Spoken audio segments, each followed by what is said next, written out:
5 ya? Iya, Mbak. Jadi kita ngebahas sentrum semioval, ganglia basalis sama kinencephalon. Ada yang tau nggak? Sentrum semioval itu kayak gimana? Sentrum semioval. Sesuai namanya, sentrum di tengah, semioval. Ya bukan ya? Nggak sesuai namanya. Ini dia kinencephalon. Dia fungsi untuk apa? Berarti mencium. Kalau ganglia basalis dia kayak gimana? Lihat mana dia? Kayak C gitu. Iya, di dalam gitu. Oke. Oke, kita bahas dulu sentrum semioval. Kalau encephalon kan terbagi menjadi ada mesencephalon, prosencephalon, sama rhombencephalon. Kenapa?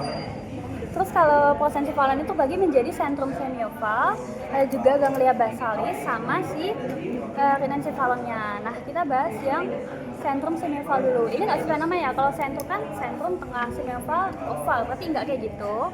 Jadi kalau sentrum semioval tuh kayak serabut. Jadi kata kuncinya ada serabut. Nah, serabut apa? Jadi itu kayak serabut yang ada di sekitar otak kita. Nah, serabutnya ada 3. Ada serabut proyeksi, serabut komisura, sama serabut asosiasi. Nah, sesuai namanya proyeksi, berarti dia memproyeksikan dari bawah ke atas ataupun atas ke bawah. Bawah ke atas berarti dia aferen atau eferen? Bawah aferen. Kalau dia atas ke bawah, dari konteks ke bawah dia eferen.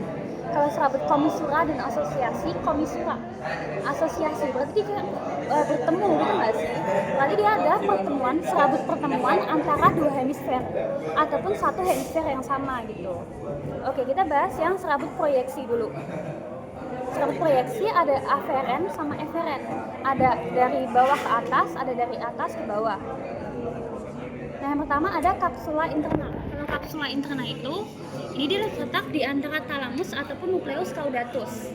Dia putih-putih ini dan ada yang anterior, posterior, sama genu.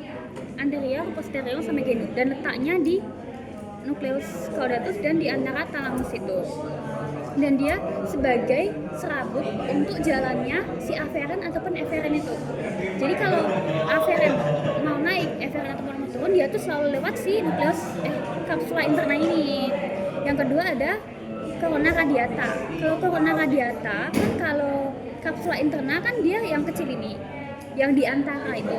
Kalau corona radiata dia tuh dari keluar dari kecil ini dia akan menuju ke korteks.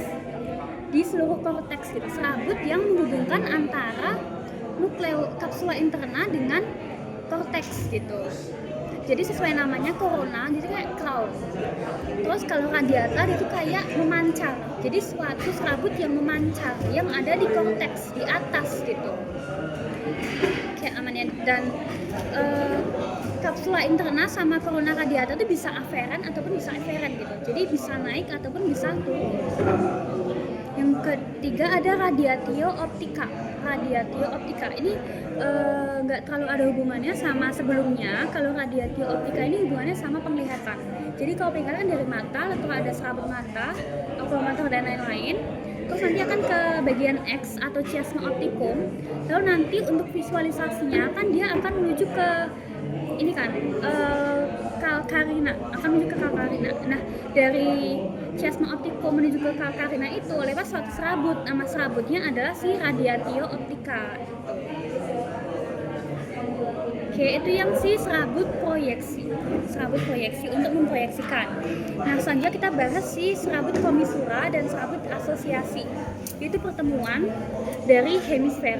Kalau serabut komisura ini pertemuan dari kedua hemisfer, kan ada hemisfer kanan dan hemisfer kiri. Nah, kalau komisura ini menghubungkan hemisfer kanan dan hemisfer kiri yang fungsinya itu sama gitu. Dan ada anterior, posterior, lalu kalosi dan cingulum.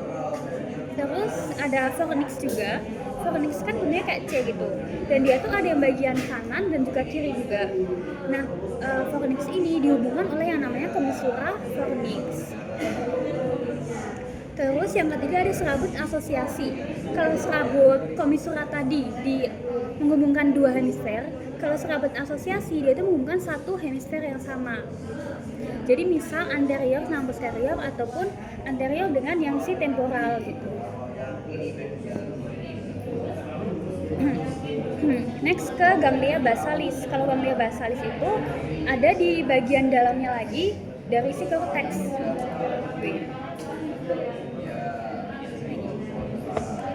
Jadi kan gini, tadi ada hemisfer kanan dan hemisfer kiri. Nah kalau dibuka lagi di bagian dalam ada yang namanya ganglia basalis. Nah di ganglia basalis kan ada yang kayak ular itu nucleus caudatus. Nah nucleus caudatus kan ada bagian kaput sama caudanya. Kalau kaputnya nanti dia berhubungan sama putamen. Nah putamen nanti dia juga berhubungan sama yang lebih dalam lagi, globus pallidus. Itu yang di kaputnya, yang di kepalanya. Terus kan dia juga ada yang di caudanya, yang di ekornya. Yang di caudanya dia berhubungan sama amygdaloideum atau amygdala gitu. Terus kalau dari gambar ini adalah si nucleus caudatusnya, dia kayak ekor, kayak ular gitu. Terus di sini adalah kaput, sini bagian yang mengecil ini adalah si caudanya. Di kaputnya ini ada putamen. Nah putamen kalau kita hilangkan lebih ke dalam lagi ada yang namanya si globus pallidus. Terus kalau di caudanya ada amygdaloideum. Oke. Terus jadi ini kalau gambar lebih mudahnya, tadi ada nucleus caudatus, lalu ada putamen, ada globus pallidus yang ada di dalam dari si putamen, lalu yang kecil ini adalah amygdaloideum, amygdala. Terus, nah fungsi dari ganglia basalis itu apa? Ada yang tahu? Ganglia. Nah, fungsi dari ganglia basalis itu biar gerakan motorik itu kayak lebih stabil gitu loh. Kayak lebih stabil dan nggak patah-patah. Misal kalau nggak ada si ganglia basalis ini, gerakan motorik itu bisa patah-patah ataupun nggak stabil gitu. Tapi dengan adanya dibantu oleh ganglia basalis selain GABA dan yang lainnya itu, ada juga si ganglia basalis yang akan membantu si pergerakan motorik itu semakin stabil gitu. Terus yang terakhir ada rhinencephalon. Entah rhinencephalon apa?